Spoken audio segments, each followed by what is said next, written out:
Assalamualaikum warahmatullahi wabarakatuh. Salam sejahtera bagi kita semua. Perkenalkan, nama saya Endur Nofta dari jurusan Ilmu Komunikasi. Di sini saya akan menjelaskan materi saya, yaitu interaksi sosial. Interaksi sosial dibagi menjadi 3 bagian. Yang pertama, ciri-ciri interaksi sosial. Terdapat pelaku sosial yang lebih dari 1 orang. Terjadi proses komunikasi antar pelaku sosial dengan memakai simbol-simbol. Terdapat dimensi waktu, masa lampau, masa kini, dan masa depan. Yang kedua adalah syarat-syarat interaksi sosial. Yang pertama, komunikasi. Komunikasi adalah suatu proses penyampaian informasi, baik itu pesan, ide, dan gagasan dari satu pihak kepada pihak lainnya, yang dilakukan untuk saling mempengaruhi satu sama lain. Proses komunikasi tersebut dapat terjadi 2 cara, yaitu yang pertama, komunikasi verbal, yaitu bentuk komunikasi secara lisan dan tulisan, misalnya berbicara atau surat menyurat. Yang kedua, komunikasi nonverbal, yaitu bentuk komunikasi dengan memakai simbol-simbol, misalnya gestur tubuh atau bahasa isyarat. Dalam komunikasi terdapat 4 unsur, yaitu saling berhubungan dengan satu sama lain. Yang pertama, pesan, yaitu informasi yang disampaikan oleh penerima kepada penerima. Yang kedua, pengirim pesan, pihak yang mengirimkan pesan kepada orang lain. Yang ketiga, penerima pesan, yaitu pihak yang menerima informasi dari pengirim pesan. Yang keempat, umpan balik, yaitu reaksi yang diberikan oleh penerima pesan terhadap informasi yang diterima. Yang kedua adalah kontak sosial. Pada dasarnya, kontak sosial adalah suatu hubungan antara satu pihak dengan pihak lainnya yang diwujudkan dalam bentuk isyarat dan memiliki makna bagi pelaku dan penerima. Yang ketiga, adanya 2 orang atau lebih. Sebuah interaksi sosial, jika hanya ada 1 orang, maka orang tersebut menjadi objek kajian psikologi. Yang keempat, adanya tujuan bersama. Karena dengan adanya tujuan dapat mempererat sebuah hubungan pertemanan. 5. Adanya konsep.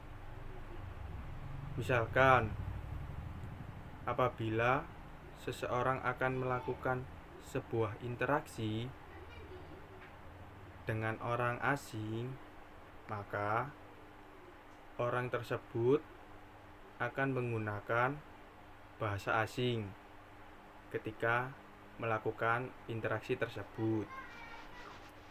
Faktor terjadinya interaksi sosial.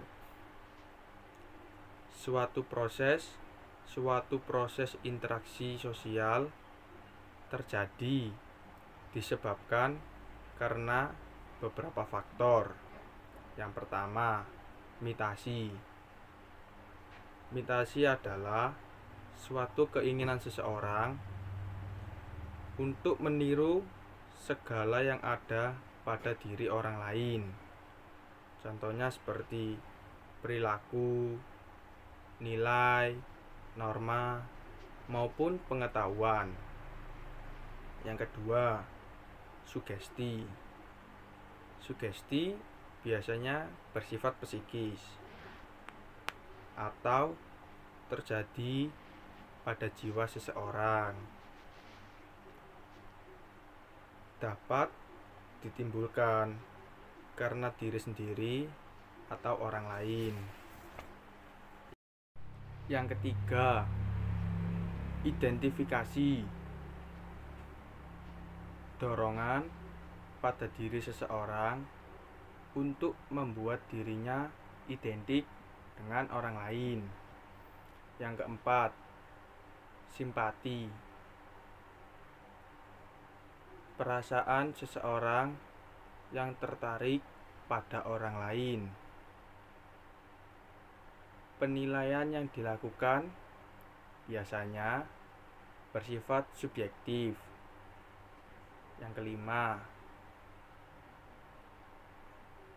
Empati, suatu perasaan haru pada seseorang ketika melihat keadaan orang lain. Orang yang mudah iba terhadap keadaan orang lain, maka orang tersebut memiliki rasa empati yang tinggi. Yang keenam, motivasi. Dorongan yang muncul pada seseorang untuk melakukan perbuatan. Orang yang memiliki keinginan untuk mencapai tujuannya biasanya memiliki motivasi untuk mencapainya. Orang yang termotivasi maka akan dengan mudah mencapai tujuan yang ia inginkan. Yang ketiga adalah jenis dan bentuk interaksi sosial, dibagi menjadi dua. Yang pertama, interaksi bentuk asosiatif. Interaksi asosiatif adalah hasil dari hubungan timbal balik yang positif sehingga menghasilkan persatuan. Contohnya seperti koperasi, yaitu usaha yang dilakukan banyak orang untuk kepentingan bersama dan dilakukan dengan cara saling mendukung, bersinergi, dan saling membantu. Misalnya kegiatan gotong royong, membersihkan lingkungan. Akomodasi, yaitu suatu cara untuk menyelesaikan masalah antara beberapa pihak tanpa menjatuhkan salah satu pihak. Asimilasi, yaitu suatu peleburan antara dua kebudayaan yang berbeda sehingga menjadi kebudayaan yang baru untuk kepentingan bersama. Akulturasi, yaitu suatu peleburan dua kebudayaan, namun kebudayaan asli dari masing-masing kelompok tetap ada. Dengan kata lain, dua budaya berpadu dan menghasilkan budaya baru tanpa menghilangkan budaya yang asli. Yang kedua, interaksi bentuk disosiatif. Interaksi disosiatif merupakan hubungan timbal balik yang sifatnya negatif dan dapat mengakibatkan perpecahan. Contohnya seperti oposisi, yaitu individu atau kelompok yang bertentangan dengan pihak lain atau sesuatu yang sudah lama. Kompetisi, yaitu persaingan antara dua belah pihak yang terjadi karena masing-masing pihak ingin menjadi yang terbaik. Kontroversi, yaitu pihak yang berada di tengah-tengah kompetisi atau oposisi. Dalam hal ini, pihak kontroversi merasa bimbang karena ketidakpastian dari pihak lain atau merahasiakan perasaannya karena pihak lain. Berikut adalah materi yang sudah saya sampaikan. Maaf jika ada salah kata dan ucapan saya. Saya akhiri. Wassalamualaikum warahmatullahi wabarakatuh. Salam sejahtera. Terima kasih.